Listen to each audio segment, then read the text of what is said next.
जुड़ी है ये पौराणिक कथा। एक बार नारद मुनि कैलाश पर्वत पर भगवान शिव से मिलने पहुँचे।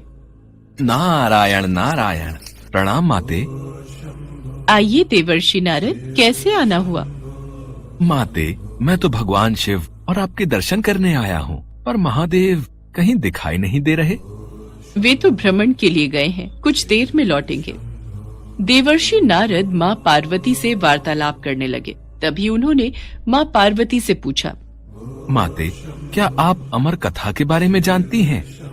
अमर कथा? वो कौन सी कथा है? उसके बारे में तो मैं नहीं जानती। नारायण नारायण, माते, जब भगवान भोलेनाथ आएंगे तब आप उनसे इस बारे में पूछना। अच्छा माते, मैं चलता हूँ। नारायण नारायण।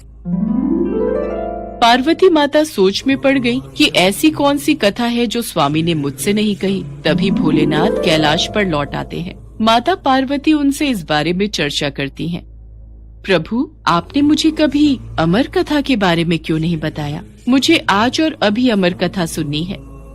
ठीक है देवी, मैं आपको आज अमर कथा सुनाऊंगा, परंतु उसके कुछ नियमों का पालन आपको करना पड़ेगा। अमर कथा के दौरान आपको एक क्षण के लिए भी सोना नहीं है। आप बीच बीच में हुंकार भरती रहना, ताकि मुझे आभास रहे कि आप कथा सुन रही हैं, क्योंकि मेरे नेत्र भी उस क्षण बंद रहेंगे। ठीक है स्वामी, मैं ऐसा ही करूंगी।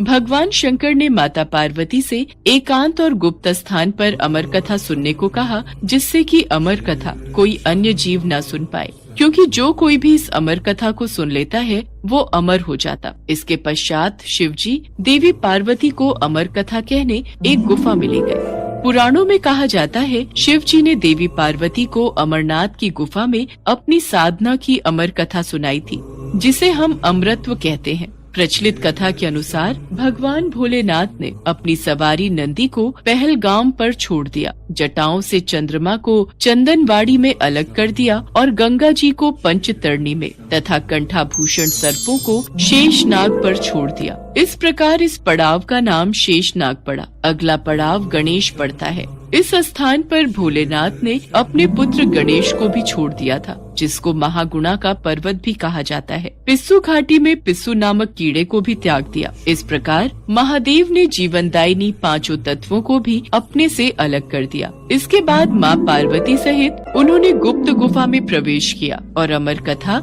माँ पार्वती को सुनाने लगे।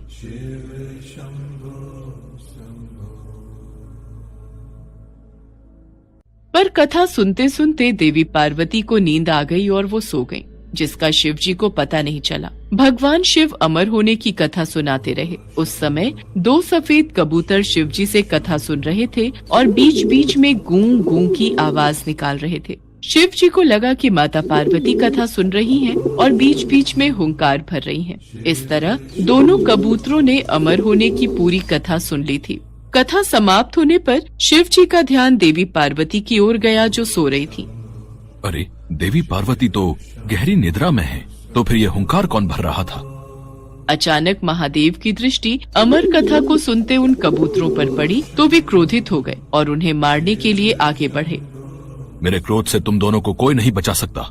तुम्हें इसका दंड अवश्य मिलेगा। हे प्रभु, हमें क्षमा कीजिए। हमने अनजाने में ही भूल की, पर हमने आपसे अमर होने की कथा सुनी है। यदि आप हमें मार देंगे तो अमर होने की ये कथा झूठी हो जाएगी। इस पर भगवान शिव का क्रोध शांत हो गया। प्रभु, इन दोनों का इसमें कोई दोष नहीं। मैं गहरी निद्रा में सो गई थी। मैंने आपके आदेश का पालन नहीं किया, इसलिए इन दोनों को क्षमा कर दिया।